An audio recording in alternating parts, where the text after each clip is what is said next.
La NASA s'apprête à lancer un projet très ambitieux appelé Titan-Saturn System Mission en 2024. Auparavant, les scientifiques ont déjà envoyé 3 engins spatiaux vers Saturne et son satellite et ont découvert que la planète se dévore elle-même et que sa lune Titan est en fait le frère jumeau de la Terre. Pourquoi ? Parce que les chercheurs ont découvert à sa surface des océans semblables à ceux que nous avons ici. Mais la nouvelle la plus choquante a été la découverte sur Titan de composés essentiels à l'émergence de la vie. S'il existe des créatures qui se sont adaptées à la vie sur Titan, peut-être pouvons-nous y parvenir aussi. Dans cette vidéo, je répondrai à toutes vos questions. Quels obstacles notre espion de l'espace devra-t-il surmonter? À quoi ressemblent les Titaniens? Que peut-on y faire le week-end? Et surtout, comment trouver de la vie sur le satellite de Saturne?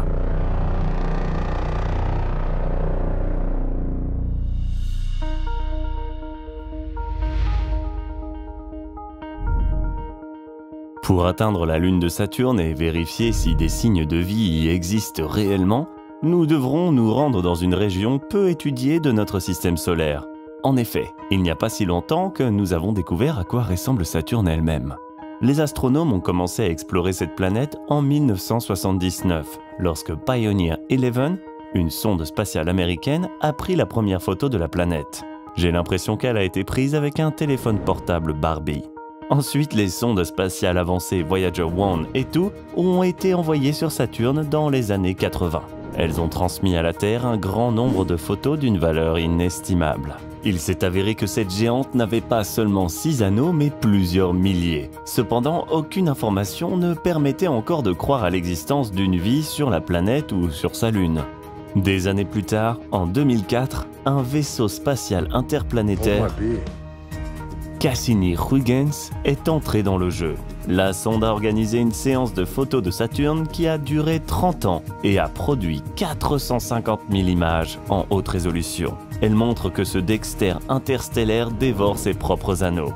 Leur matière est absorbée par l'atmosphère de la planète et ses énormes tempêtes. Et pourtant, les découvertes les plus étonnantes n'ont pas été faites sur Saturne, mais sur Titan, son satellite. Car c'est là que des lacs d'hydrocarbures liquides ont été découverts. Ces lacs feront l'objet d'une étude détaillée prévue dans le cadre de la mission Titan Saturn System. La NASA va envoyer un drone à propulsion nucléaire sur la Lune. La date de lancement a cependant été reportée à plusieurs reprises. Les scientifiques n'ont plus beaucoup de temps pour achever les préparatifs. En outre, de nombreux petits détails peuvent perturber cette mission destinée à trouver une vie extraterrestre. Pour éviter un échec majeur dans l'espace, nous devons nous souvenir de tous les obstacles auxquels les programmes spatiaux précédents ont été confrontés. La première tâche est de calculer la trajectoire. Pour lancer Cassini, qui avait la taille d'un bus scolaire, les scientifiques ont dû utiliser la manœuvre d'assistance gravitationnelle et la force gravitationnelle de 3 planètes. C'est pourquoi la sonde a dû passer 2 fois devant Vénus. Ensuite, elle a frôlé la Terre à 69 000 km/h.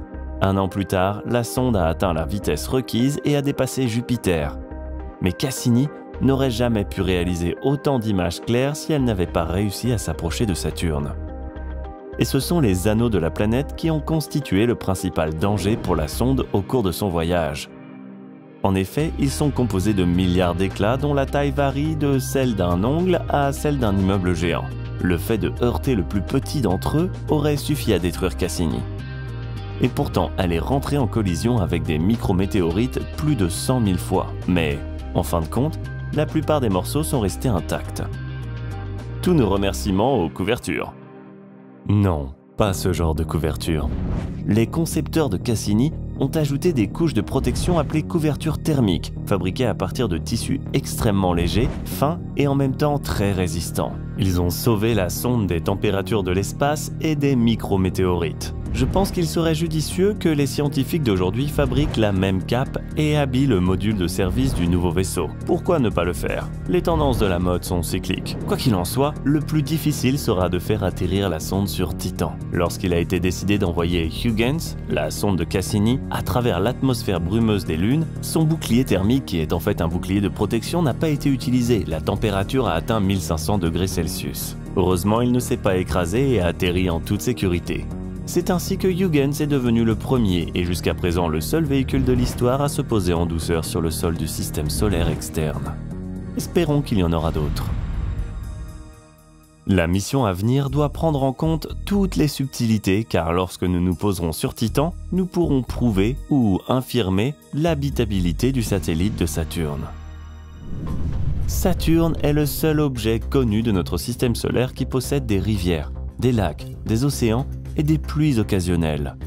Cependant, ces étendues d'eau ne sont pas remplies d'eau, mais de méthane et d'éthane liquide. Les scientifiques supposent qu'il pourrait y avoir des formes de vie extraterrestres inhabituelles dont les processus biologiques sont très différents de ceux des habitants de la Terre. En 2018, les spécialistes de la NASA ont confirmé que l'atmosphère de Titan contenait du cyanure de vinyle. Ce composé pourrait faire partie des membranes cellulaires des micro-organismes. De plus, il peut vraisemblablement être une substance de base pour produire des formes de vie exotiques résistantes à des températures extrêmement basses, de moins de 100 degrés Celsius. Sur Terre, aucun être vivant ne peut résister à de telles conditions. Cependant, les scientifiques pensent que les organismes vivant dans les océans de méthane de Titan peuvent y survivre. Même les recherches effectuées par Cassini n'ont pas permis de déterminer s'il y avait de la vie sur la Lune de Saturne. La nouvelle mission pourrait changer la donne. En 2034, la NASA va envoyer sur Titan un vaisseau rotatif robotisé appelé Dragonfly. Il fera partie de la mission Titan Saturn System et descendra sur le satellite pour recueillir des échantillons à analyser à l'aide de tarières spéciales. Si les hypothèses selon lesquelles il y a de la vie sur Titan sont correctes, une nouvelle question se pose.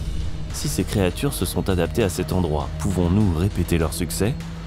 Des scientifiques américains ont calculé que l'équipage de 400 personnes qui s'envoleront vers Titan auront besoin de 24 000 tonnes de charges utiles à bord. Cette aventure coûtera au budget américain environ 16 milliards de dollars par an.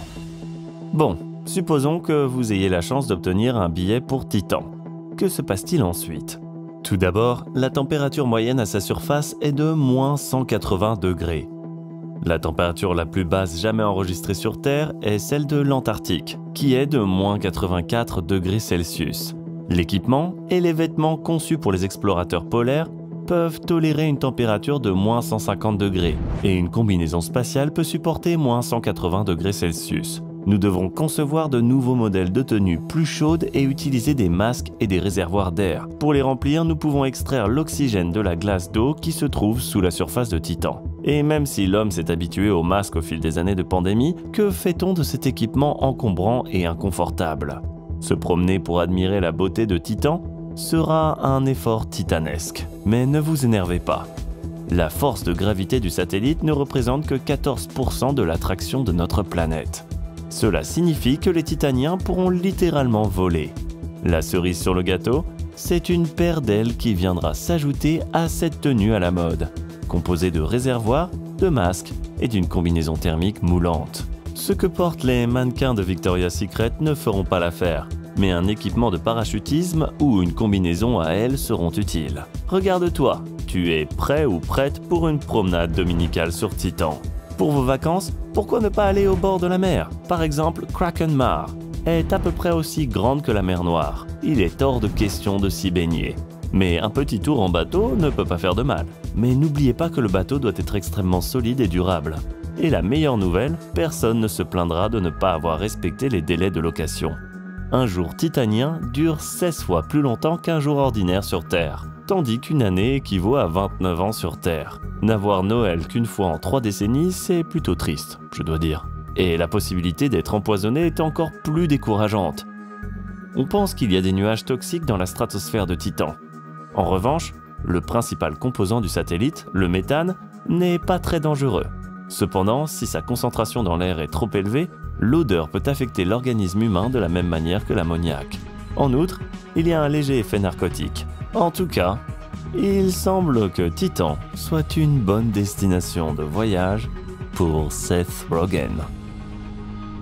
Alors, est-il temps de faire ses valises et de visiter Titan ? Vous rêvez de vivre sur la Lune de Saturne ou vous avez de meilleures idées ? Écrivez-nous-les dans les commentaires.